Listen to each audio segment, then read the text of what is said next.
ప్రజా పరిపాలన చేస్తున్న ప్రజానాయకుడు ముఖ్యమంత్రి రేవంత్ రెడ్డి గారిని మాజీ ఎమ్మెల్యే గ్యాదర్ కిషోర్ ఏందిరా గుట్టంగా నీకు 30 ఫీట్లు తీస్తాం అని అనుచిత వ్యాఖ్యలు చేస్తుంది. దళితులు అయినంత మాత్రాన సాక్షాత్తు ప్రజల చేత ఎన్నుకోబడి ప్రజా సంక్షేమం, పేదలకు సన్న బియ్యం,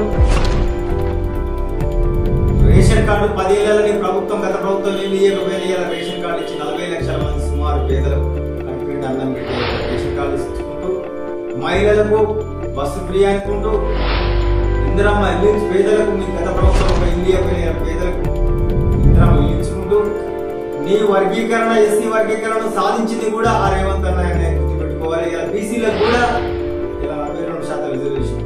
గత 10 ఏళ్లలో నువ్వు ఎమ్మెల్యే ఉండి నీ ప్రభుత్వం నీ యాజమాన్యం ఏ పని కూడా ప్రజల కొరకు చేయలేదు. సాక్షాత్తు ప్రజల చేతెన్నుకోబడిన ప్రజా పరిపాలన ముఖ్యమంత్రి గారిని ఏందిరా గొట్టంగా 30 ఫీట్లైనా సభ్య సమాజం తలదించుకునే విధంగా ఎస్సీ అయినంత మాత్రాన మాట్లాడితే యావత్ తెలంగాణ ప్రజలు నీ పైన తిరగబడే పరిస్థితి ఉంటుంది. సో చాలా జాగ్రత్తగా మాటలు మాట్లాడగలరు.